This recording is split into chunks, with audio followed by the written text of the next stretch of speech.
pujian, penyembahan kami Tuhan. Dan pagi ini kami bersama-sama dengan umat-Mu boleh mempersembahkan hidup kami menjadi persembahan yang hidup, melewati pujian dan penyembahan yang kami naikkan kepada Tuhan. Biar itu menjadi ekspresi dan ungkapan hati kami yang paling dalam, betapa kasihnya kami kepada Tuhan yang sudah mengasihi kami, yang sudah memberikan hidupnya bagi kami. Terima kasih Tuhan, terima kasih. Kami datang kepadamu pagi ini membuka hati kami, biar sebentar firman Tuhan yang akan dibagikan, yang akan disampaikan kepada setiap kami adalah firman yang hidup, yang datang dari tahta-Mu untuk kami Tuhan, datang dari hati-Mu, supaya kami boleh hidup sesuai dengan hati-Mu.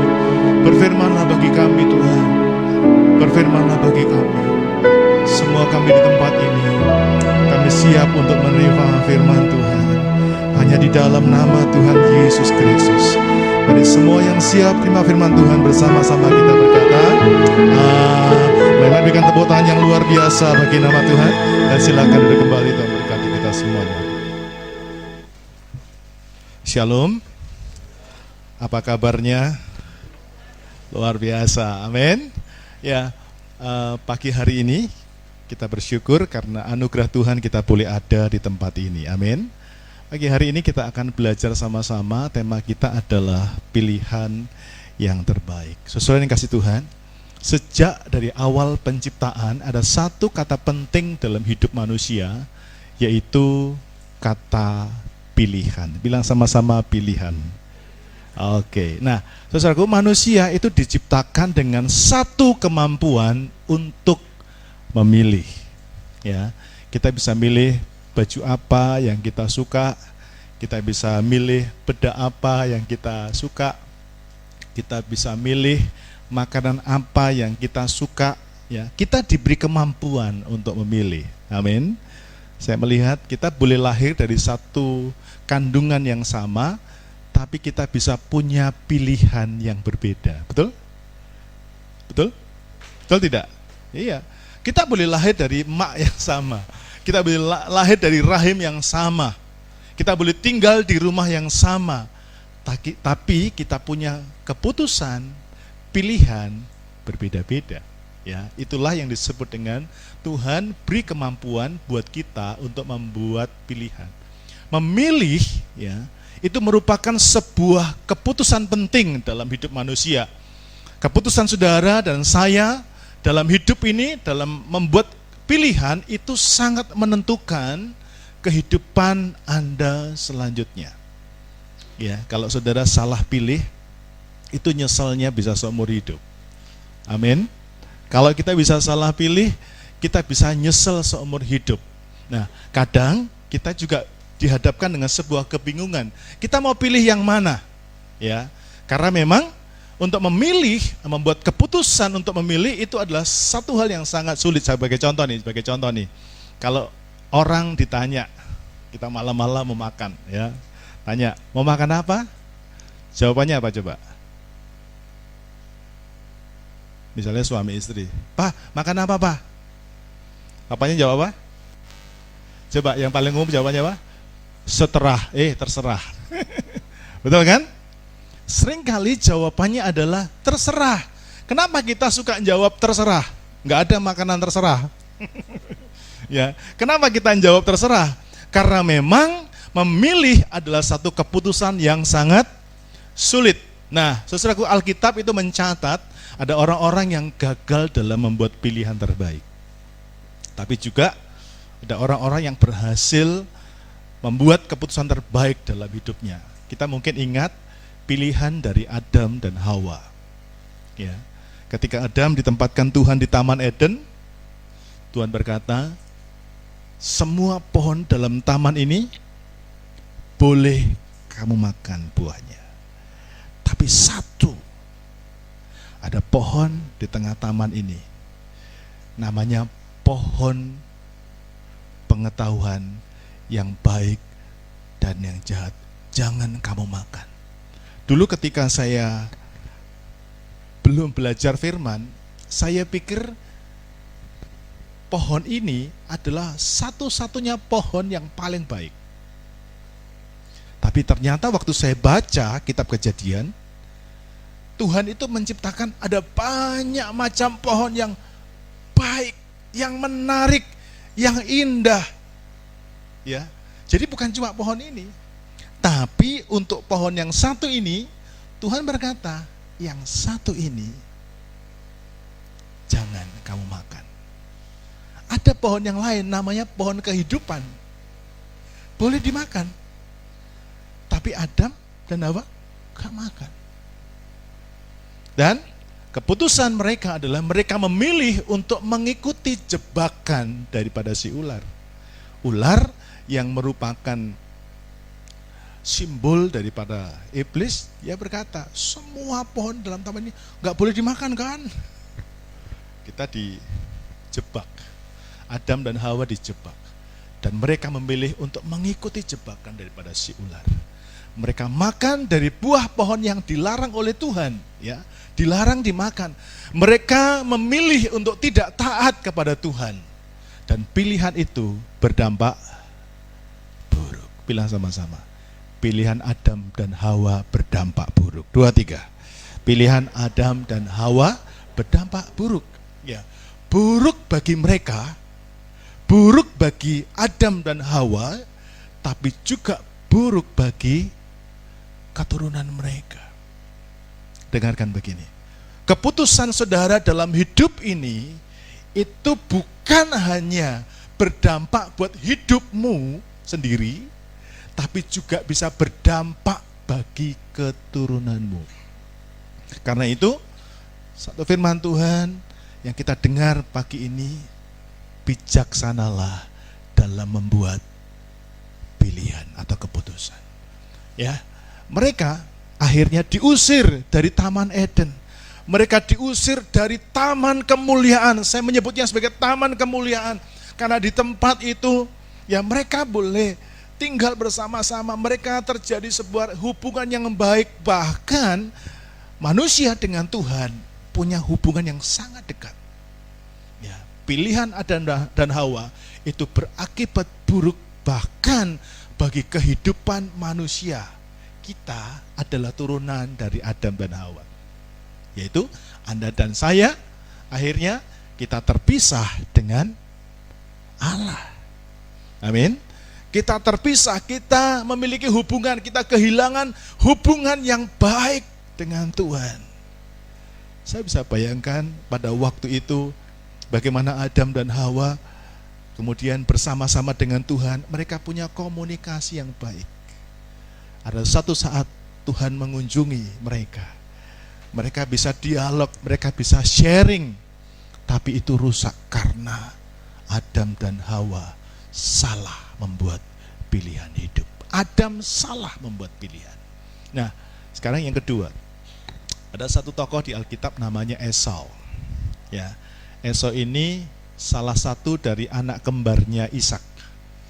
Ya, Esau salah membuat pilihan. Esau memilih untuk menukar hak kesulungan. Bapak Ibu, ketika sudah mendengarkan firman ini, coba mulai ambil dan terapin. Lalu dihubungkan dengan hidupmu kira-kira apa. Ya, saudara ada di bagian mana tadi firman Tuhan ini yang kira-kira Tuhan sedang membersihkan saudara. Amin. Esau memilih untuk menukar hak kesulungan supaya bisa makan. Ya, zaman itu saya sebenarnya sudah pernah bagikan materi hak kesulungan. Hak kesulungan itu hak yang paling penting dalam kehidupan bangsa Israel. Tapi ini juga bagi kita. Saudara, kita mesti mengerti, sekalipun di budaya kita mungkin nggak ada istilah hak kesulungan, sama saja gitu ya. Tapi firman Tuhan bilang enggak, anak sulung itu punya namanya hak kesulungan. Siapa di sini anak sulung? Boleh angkat tangan. Anak sulung. 1, 2, 3, 4, 5, 6, 7. Pak Kris? Bukan ya? Oke. Berbahagialah anak sulung. Karena tidak semua bisa milih untuk jadi anak sulung ya. Amin. Saya pengen jadi anak sulung tapi nggak bisa milih. Ya. Saya punya kakak. Untungnya saya laki satu-satunya, masih untung juga ya. Ya, kita nggak bisa memilih untuk menjadi anak sulung, tapi ketika Esau diberi Tuhan sebagai anak sulung, dia ngeremehin hak itu. Anak sulung itu mendapat warisan bisa 3 kali lipat dari anak-anak yang lain. Dan itu yang ngasih Tuhan. Anda perhatikan, semua anak sulung pasti dapat fasilitas yang lebih baik dari orang tuanya. Saya pernah bahas itu. Pertama kali kalau anak sulung lahir, wah semua tipnya, mereknya, kalau anaknya Pak Kris namanya Jeffrey. Tipnya ditempel stiker Jeffrey. Motor Jeffrey gitu ya. Karena apa? Anak sulung, semua. Sampai disebut papanya siapa? Jeffrey. Ya, saya dulu waktu kakak saya, orang tua saya dipanggil, oh ini bapaknya Lina gitu, kakak saya dipanggil Lina, bapaknya Lina, enak saja, bapak saya juga lah, ya, tapi itu identik, kita nggak bisa komplain, karena yang lahir pertama adalah anak sulung, jadi dia yang harus jadi brand di rumah itu, ya, itu salah satu, ya. Dan masih banyak yang lain. Dan itu, berkat itu datangnya bukan dari manusia, tapi berkat itu datangnya dari Tuhan. Tapi adiknya, ini anak kembar, si Yakub ini mikir, aduh, apa saya jadi anak kedua ya? Wow, dia ngincar. Dia begitu menghargai apa yang disebut dengan hak kesulungan. Dan perhatikan, Tuhan itu melihat hati. Bilang sama-sama, Tuhan lihat hati. Saudara ngeremehin, enggak ngeremehin itu bukan dari mulut, tapi dari hati. Kelihatan. Amin. Nah, sama Yakub juga demikian. Dia begitu menghargai, dia begitu mengharap, dia begitu merespon. Dari mana taunya? Hati. Sehingga saya punya keyakinan besar, ada proses kehidupan yang dijalani oleh Esau. Satu ketika bapaknya berkata, nah aku kepingin makan yang terbaik, gitu ya. Misalnya, Esau ini suka berburu. Dan mungkin dia kepingin menyenangkan orang tuanya. Hari itu nggak tahu, dia sedang dalam proses. Ya, kayak materi small group kita pokoknya ini, nyambung semuanya. Ya, jadi karena kerjaannya adalah berburu, nah hari itu menjadi hari berburu yang paling sukar bagi Esau. Karena sepanjang hari dia berburu, sepanjang waktu dia berburu, tapi tidak pernah ketemu dengan binatang yang bisa ditembak. Saya bayangkan tupai aja nggak ada. Hari itu mungkin hari tersulitnya. Sama materi kita di small group, dalam proses kehidupan kita menganggapnya biasa. Tapi ada satu di mana kita merasa itu sulit, sukar sekali. Dia pulang. Ketika dia pulang, ketemu dengan adiknya yang lagi makan, mempersiapkan untuk masak kacang merah. Dek, mintalah kacang merah, aku lapar. Aku semalam-malaman berburu nggak dapat apa-apa. Wah, adiknya ini dia, pucuk dicinta, ulam tiba. Aku tunggu-tunggu momentum ini. Oke bang, saya kasih semangkok. Tapi tukar dulu hak kesulunganmu. Apa? Hak kesulungan. Ambil aja lah. Yang penting kau kasih. Dia begitu menganggap remeh hak kesulungan. Hak ya. Bukan tiba-tiba begitu diserahkan lalu tiba-tiba oh jadi anak sulung. Tidak, hak. Saya mengerti hak. Hak itu yang memberikan adalah Tuhan. Ya udah, ambil saja. Toh aku sebentar lagi mati. Ya. Akibatnya ketika Esau membuat pilihan untuk menjual hak kesulungannya, Esau kehilangan berkat sebagai anak sulung seumur hidup. Kenapa? Karena Esau meremehkan pilihan hidupnya. Mari renungkan, jangan sampai kita ngeremehin pilihan. Kalau mau memilih sesuatu, berdoa. Jangan tergesa-gesa. Apalagi zaman now semua serba online. Sudah mau beli apa bisa online. Saya takut nanti orang mau cari jodoh juga online. Ya, cari suami yang ganteng. Mungkin ke depan ada tombol. Aku lama gak laku-laku, sudah umur 25 tahun, cewek lagi gak ada cowok yang datang mulai klik. Biru jodoh online. Ya, dan Anda memutuskan, hati-hati. Esau meremehkan pilihan hidupnya. Ya, Esau tidak bijaksana dalam memilih. Meskipun dia berada di posisi sulit, maka Esau kehilangan berkatnya. Dan itu seumur hidup ya. Nah, hal ini saudaraku tidak bisa ditebus dengan apapun. Hati-hati dengan kita yang bisa, enggak apa-apa, ambil aja. Saya masih ingat ketika saya remaja, saya sempat berkata, enggak apa-apa berbuat dosa. Toh banyak artis yang masuk neraka. Berarti nanti di neraka ketemu artis-artis. Ya sudah, kita berbuat dosa sesuka hati kita. Tapi kita lupa, setelah kita di neraka, kita nggak bisa minta tanda tangan sama artis. Betul tidak? Karena di neraka semua merasa sakit, panas, tolong Pak.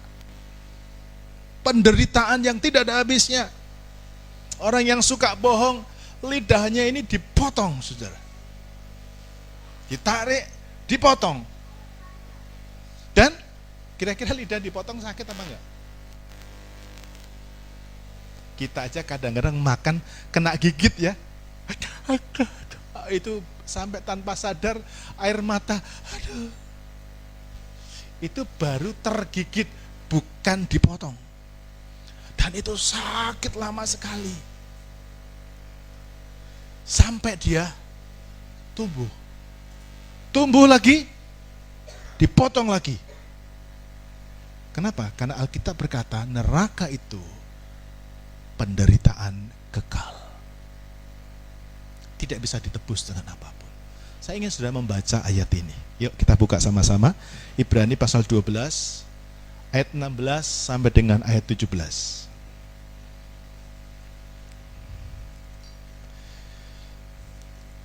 Ibrani 12 ayat 16 sampai dengan ayat 17.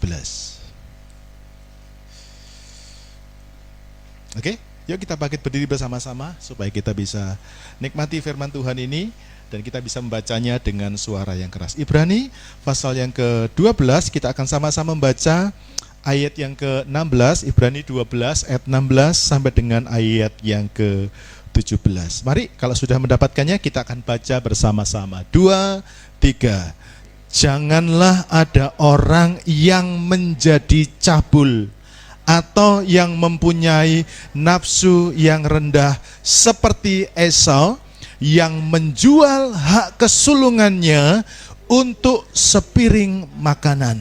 Sebab kamu tahu bahwa kemudian ketika ia hendak menerima berkat itu, perhatikan, ia ditolak sebab ia tidak beroleh kesempatan untuk memperbaiki kesalahannya, sekalipun ia mencarinya dengan mencucurkan air mata. Amin. Puji Tuhan, silakan doa kembali, Tuhan berkati. Saudara, ternyata pilihan daripada Esau ini Alkitab memberikan gambaran ini sama seperti pilihan orang hidup di dunia ini. Ya, kita menjadi orang yang mempunyai nafsu yang rendah. Bahkan dengan jelas Alkitab juga menggarisbawahi, janganlah ada orang yang menjadi cabul. Ya, cabul itu bisa berpikir kotor, ya, berpikir najis. Cabul itu juga bisa berarti Anda suka buka-buka dengan film porno dan lain sebagainya. Sekarang saudaraku ya, di mana-mana orang bisa buka. Ya. Tapi hidup kita itu urusannya adalah dengan Tuhan, bukan dengan orang. Amin. Kalau orang tua hanya bisa nasihat, buka apa itu, nonton apa itu. Tapi dengar, urusan kita bukan dengan orang tua kita, tapi urusan kita adalah dengan Tuhan. Amin. Nah, Alkitab berkata kita kita kalau melakukan itu, kita sama dengan orang yang mempunyai nafsu yang rendah. Nah, kata nafsu yang rendah ini begitu luas. Ada orang yang tidak mau mengampuni orang lain. Ada orang yang marah hanya perkara sepele. Hanya karena hal kecil, orang marah. Itu nafsunya rendah. Amin. Orang mau tinggal dalam sakit hati. Orang mau tinggal dalam kebencian. Orang mau tinggal dalam amarah. Itu nafsunya rendah. Nanti saudara ya. Jadi hari ini, mari kita belajar dari pilihan yang salah dibuat oleh Esau. Esau memiliki nafsu yang rendah. Ya, sehingga akibatnya sudah lihat. Ketika dia hendak menerima berkat, waktunya terima berkat tiba, ia ditolak. Suatu ketika papanya berkata, Esau, berburulah, masalah buruan paling enak. Aku akan memberkati kamu. Berkati kamu. Dan saya memperhatikan ketika baca itu, ada skenario Tuhan. Meskipun kalau dari kisah itu, sepertinya Yakub ini licik. Tapi menurut saya berpikir secara logika saja. Orang cuma dibalut pakai kulit domba. Mosok bapaknya nggak tahu. Ditanya, ini kebetulan Ishak nyamar jadi orang Jawa. Kue sopo le? Kamu siapa? Aku Esau pak. Mosok sih gitu ya. Masa sih? Kalau kulitnya Esau, suaranya suara Yakub. Saya punya anak 2. Saya tutup mata pun saya tahu itu suara siapa. Betul tidak? Dan Esau dan Yakub ini bukan anak kecil. Ishak tinggal bersama kedua anaknya dalam kurun waktu yang cukup lama. Masa nggak kenal? Amin? Oh, dia sudah tua. Justru semakin tua itu semakin peka. Satu ketika saya kunjungan pelayanan ke satu gereja yang pernah saya rintis tahun 96. Saya pinjam motor orang. Ya, motor orang. Jadi bukan motor saya. Dulu saya punya motor itu Honda Win. Nah, kali itu saya dipinjam motor Shogun.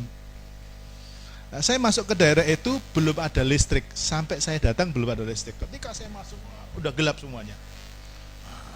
Begitu saya berhenti, itu ada kepala desa. Kebetulan rumah jemaat itu kayak dari sini ke salon situ ya. Nah, di salon itu rumah kepala desa. Dulu kami pernah tinggal itu 3 bulan. Saya numpang di kepala desa itu selama 3 bulan, tinggal sambil merintis gereja. Singkat cerita, saya kunjungan. Dan saya parkirkan motor di tempat itu. Ini gelap. Saya nggak lihat siapa-siapa, gelap gulita. Kepala desa itu datang. Dia berteriak, Pak Pendeta Gersom, loh, Bapak kok tahu saya? Saya kenal cara bawa motornya. Bayangkan tuh. Orang itu nggak tinggal lama dengan saya, hanya 3 bulan. Ya, kurang lebih saya ada di desa itu kurang lebih 1 tahun atau 2 tahun. Orang itu bisa kenal bukan cuma suara saya, cara saya pakai motor, dia bisa kenal. Itu membekas di hati saya sampai detik hari ini. Bahwa orang itu bisa mengenali seseorang dengan akurat. Loh, Ishak masa anaknya sendiri nggak kenal? Tapi saya bilang, itu bagian dari skenario Tuhan. Amin. Karena Yakub mau diberkati. Lalu hari itu, dia tanya lagi, benarkah kamu Esau? Benar.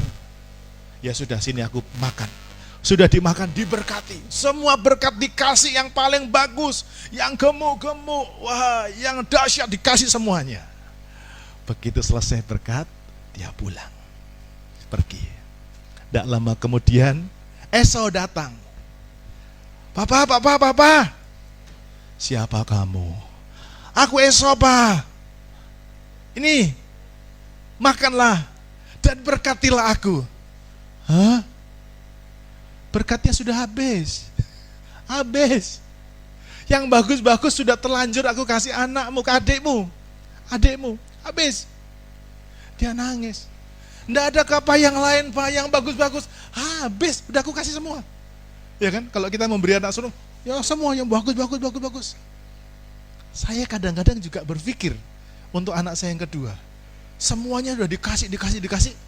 Kita lupa anak kedua. Iya. Kita boleh jujur loh. Manusia tuh nggak bisa adil, betul tidak? Kita sama anak bisa adil enggak? Bisa. Ya.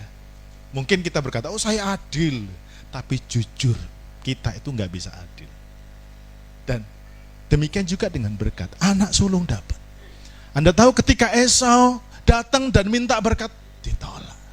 Bahkan Alkitab berkata, sebab ia tidak beri kesempatan untuk memperbaiki kesalahannya, sekalipun ia harus mencarinya dengan mencucurkan air mata. Jadi saudaraku ini kasih Tuhan, Esau harus kehilangan berkatnya. Hati-hati dengan pilihanmu. Amin.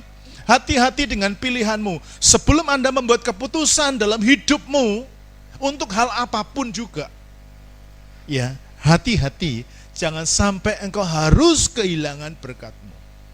Amin. Jangan pernah takut dengan manusia. Kadang-kadang kita bohong karena takut sama manusia. Ya. Jangan takut sama manusia, takutlah sama Tuhan. Amin. Bilang sama-sama, saya harus takut sama Tuhan. Amin.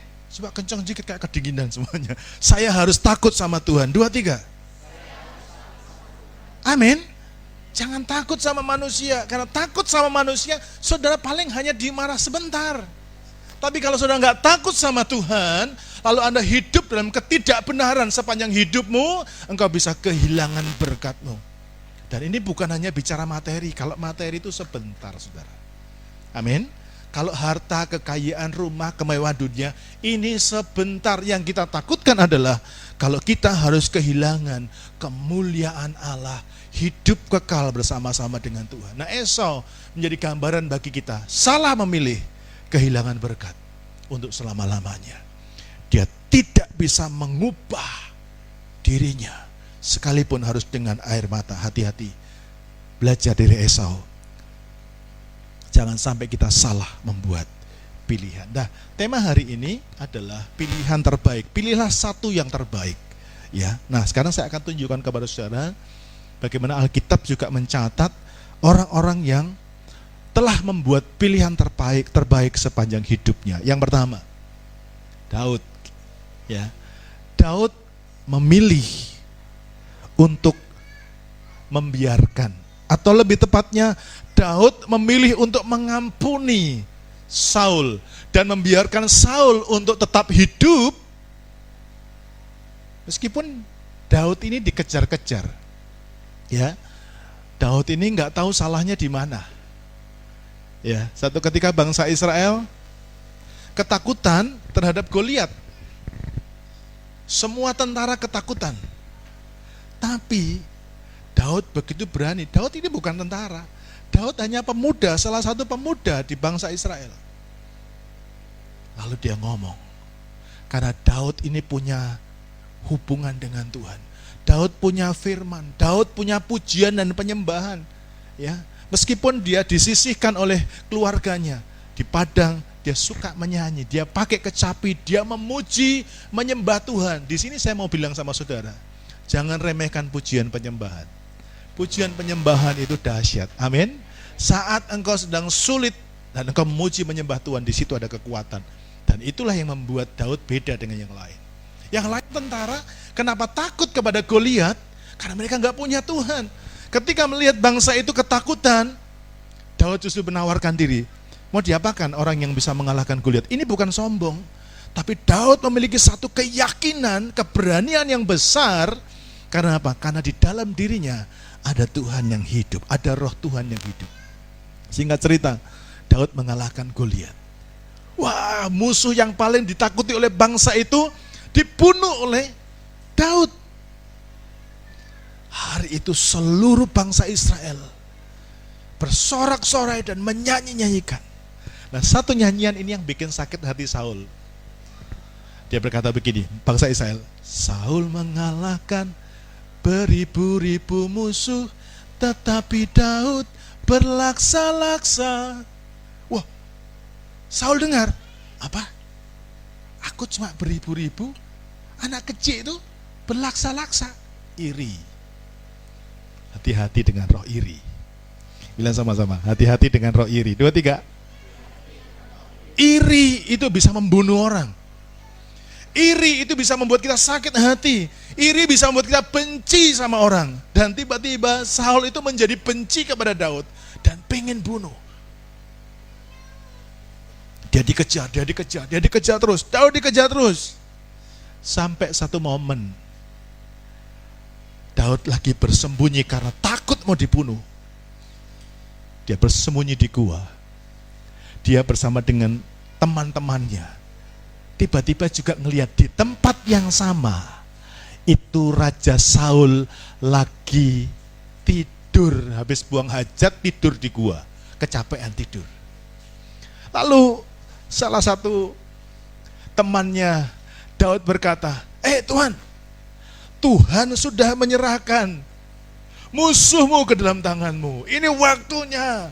Sikat, bunuh, habis. Mari kita lihat sama-sama. 1 Samuel 26 ayat 7 sampai 10. Yuk kita baca sama-sama. 2, 3. Datanglah Daud, 2, 3. Datanglah Daud dengan Abisai kepada rakyat itu pada waktu malam. Dan tampaklah di sana Saul berbaring tidur di tengah-tengah perkemahan dengan tombaknya terpancung di tanah pada sebelah kepalanya. Sedang Abner dan rakyat itu berbaring sekelilingnya. Lalu berkatalah Abisai kepada Daud, pada hari ini Allah telah menyerahkan musuhmu ke dalam tanganmu. Oleh sebab itu, izinkanlah kiranya aku menancapkan dia ke tanah dengan tombak ini, dengan satu tikaman saja. Tidak usah dia kutancapkan 2 kali. 9. Tetapi kata Daud kepada Abisai, jangan musnahkan dia. Sebab siapakah yang dapat menjamah orang yang diurapi Tuhan dan bebas dari hukuman? Lagi kata Daud, demi Tuhan yang hidup, niscaya Tuhan akan membunuh dia, entah karena sampai ajalnya dan ia mati, entah karena ia pergi berperang dan hilang lenyap di sana. Saudara bisa lihat kisah ini.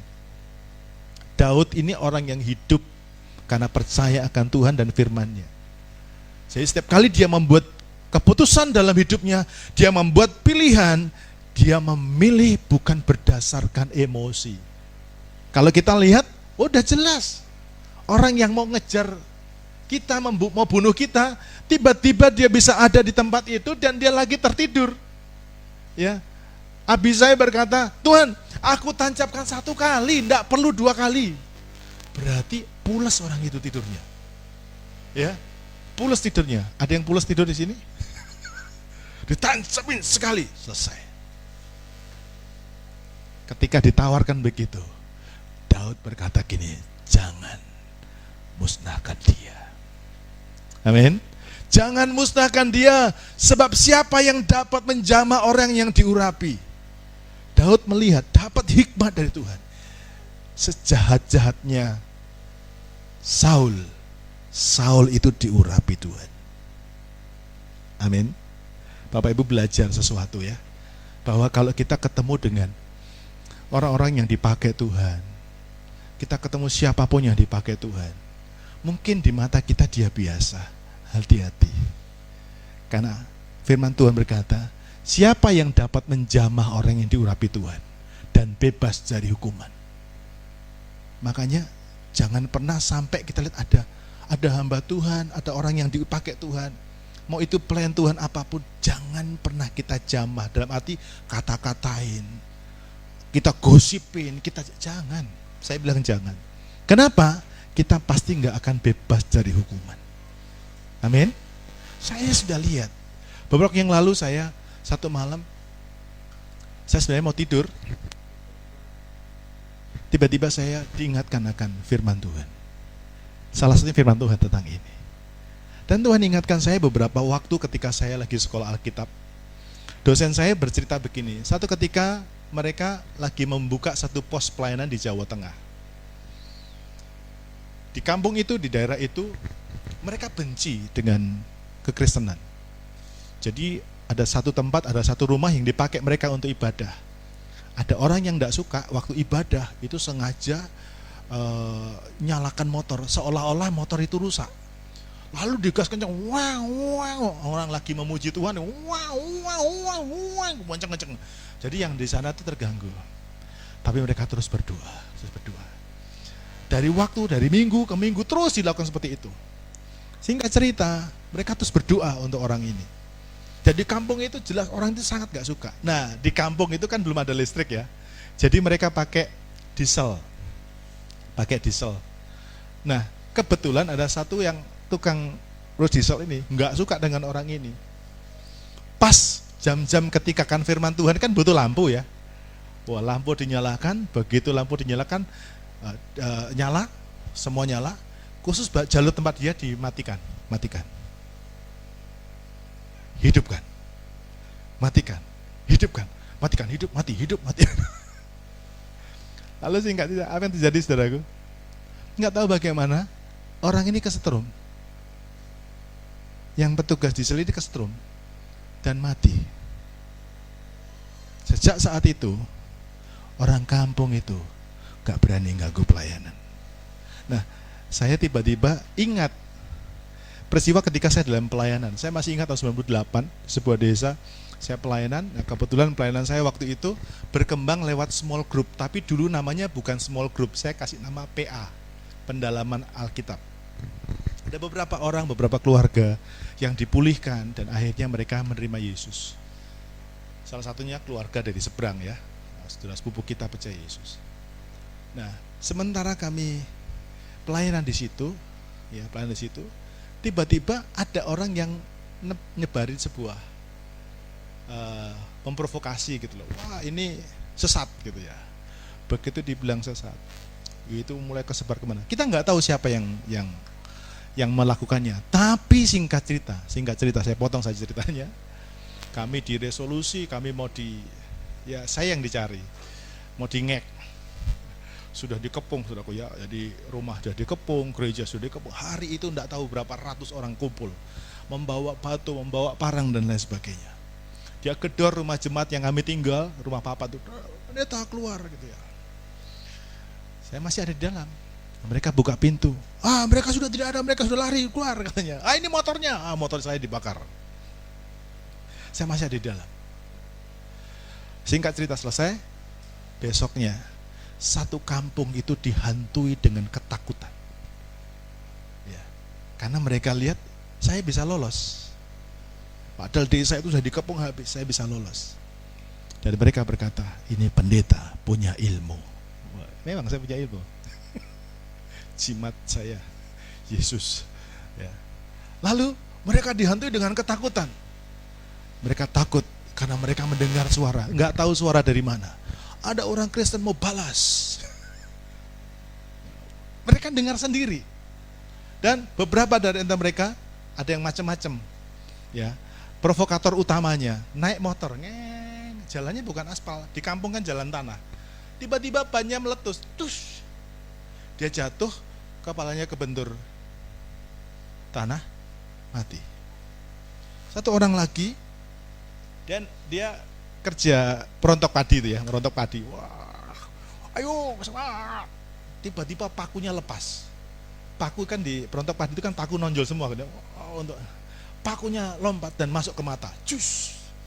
Ada satu lagi, orangnya ini ketakutan, takut mati. Kayak dikejar-kejar orang seperti itu. Nah, itu yang pertama.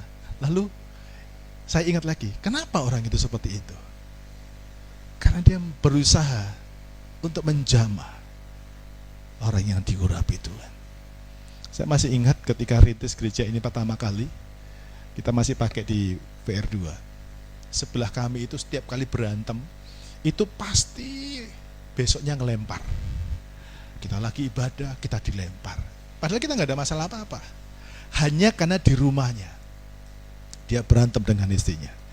Lalu suatu ketika kami doakan dan berhenti cukup lama, kurang lebih 2 tahun berhenti. Hari itu kami habis doa pagi bersama-sama dengan keluarga. Ada istri saya, ada Daud, ada Yoel, masih ada. Kita doa sama-sama, amin, selesai. Tiba-tiba dengar mereka lagi perang. Wow, mereka kalau berantem itu suaranya sampai ke sebelah. Dengar kencang sekali. Saya sudah hidup di situ cukup lama. Saya hafal. Wah, biasanya kalau habis ini, besoknya pasti akan lempar. Habis doa pagi, kita masih punya tenaga yang powerful dari sorga. Saya bilang sama semua, ayo kita tumpangi tangan dinding sebelah. Kita doakan, Tuhan lepaskan damai sejahtera di rumah sebelah. Ampuni mereka Tuhan, beri shalom-Mu. Doa saya cuma satu, supaya besok enggak ngelempar batu. Gitu loh saudaraku maksudnya. Lalu jam 6, Bapak itu kebiasaan ngantar anaknya sekolah. Saya dengar, kira-kira jam 7 atau setengah 8, kebetulan istrinya itu sudah mulai dijamah Tuhan. Beberapa kali datang ke tempat kami minta didoakan. Bahkan pernah ikut ibadah satu kali. Lalu kami pas ada di luar, Pak Pendeta, bapaknya tidak ada. Saya tanya, kemana? Bapaknya enggak ada. Lalu begini, bapaknya enggak ada. Sudah ngerti artinya? Mati loh saudara. Di situ langsung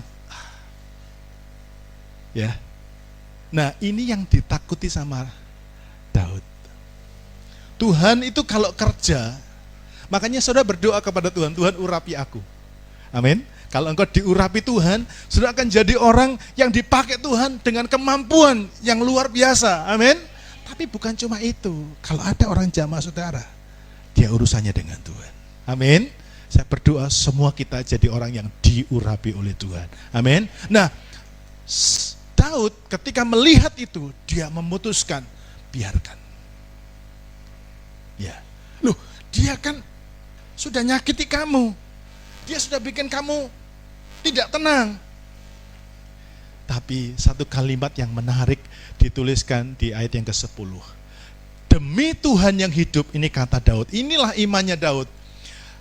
Niscaya, artinya gini, pasti Tuhan akan bunuh dia. Ya. Jadi Daud ini berkata gini, memang dia ingin membunuh saya, tapi aku nggak mau bunuh dia. Karena dia mau bunuh saya, pasti Tuhan akan bunuh dia. Amin. Karena kita orang yang diurapi. Amin. Pasti Tuhan akan bunuh dia.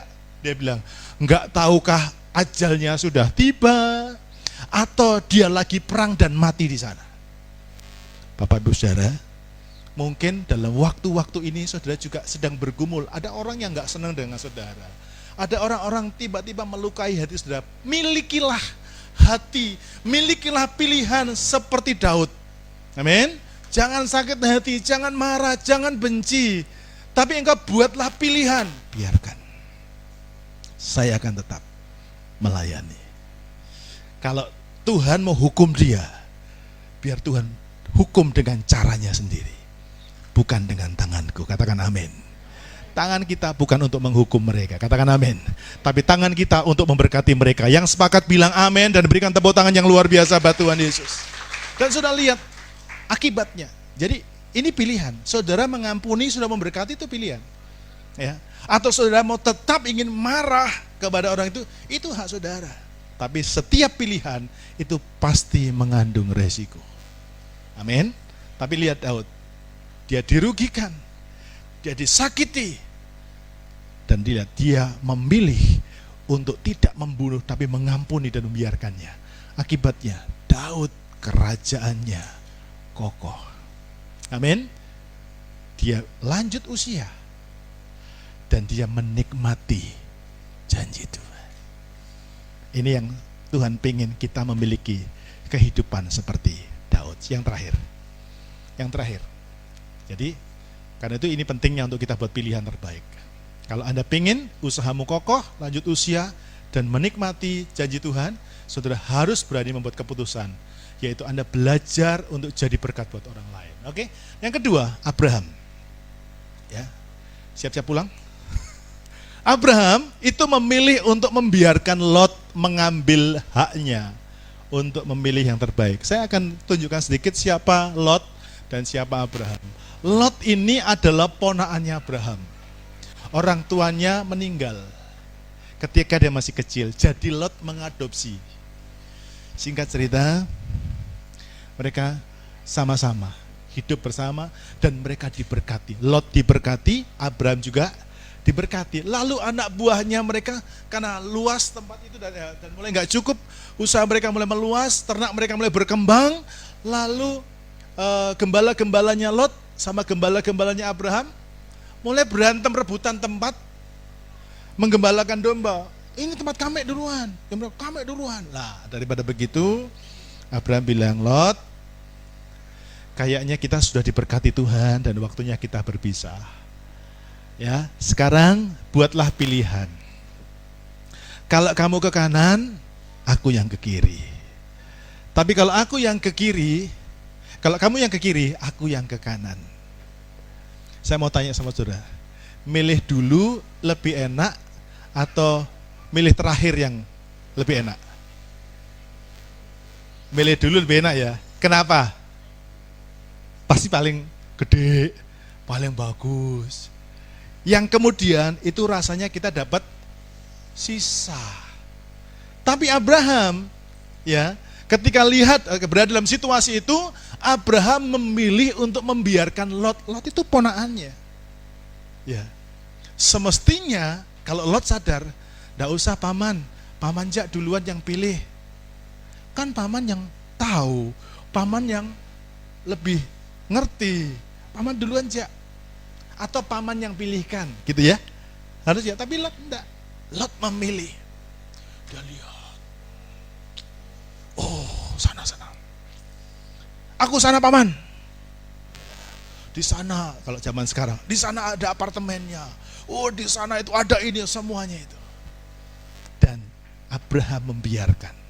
Coba kita baca sama-sama ya. Agak panjang sedikit, kita akan baca gantian. Kejadian 13 ayat 8 sampai 12. Saya akan bacakan 8, 9, demikian seterusnya ya. Maka berkatalah Abraham kepada Lot, janganlah kiranya ada perkelahian antara aku dan engkau, dan antara para gembalaku dan para gembalamu, sebab kita ini kerabat. 9.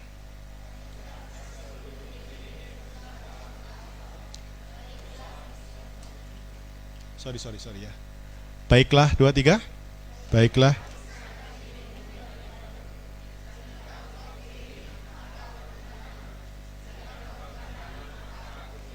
Lalu Lot melayangkan pandangnya dan dilihatnyalah bahwa seluruh lembah Yordan banyak airnya, seperti taman Tuhan, seperti tanah Mesir, sampai ke Soar. Hal itu terjadi sebelum Tuhan memusnahkan Sodom dan Gomora. 11.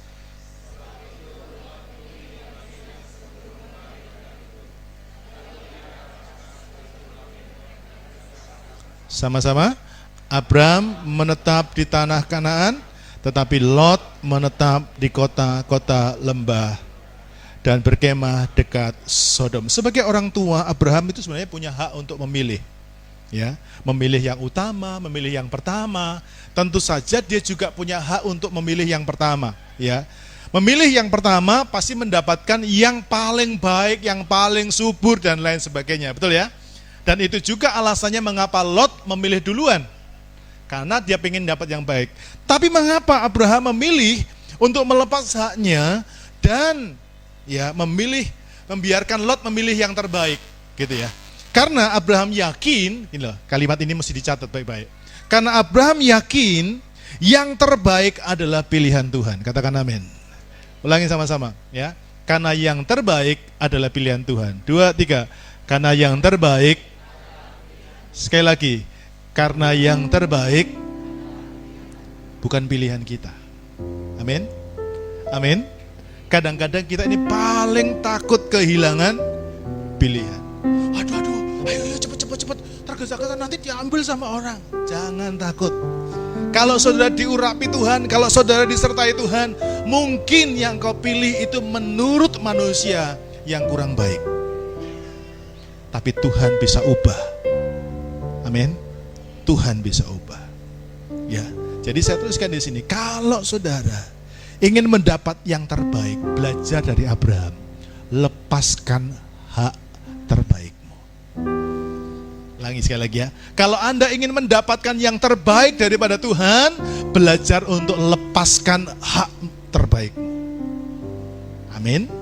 Amin. Ini memang sulit bagi daging kita. Karena ini belajar hidup dengan percaya. Abraham percaya. Lot dapat yang terbaik. Aku pasti diberkati Tuhan dengan yang lebih baik. Katakan amin. Karena yang dari Tuhan itu semua yang baik, bukan dari tangan kita. Nah, hak apa? Hak terbaik yang mesti kita buang, yang kita lepaskan. Mungkin hak untuk membalas. Ya, kita diperlakukan yang tidak baik. Kita punya hak untuk membalas, tapi kita nggak lakukan, lepaskan. Hak untuk marah, kita bisa marah. Kita punya hak, kita memang benar. Tapi Anda melepaskan hakmu untuk marah, sudah akan dapat balasan dari Tuhan yang terbaik. Amin. Hak untuk diutamakan.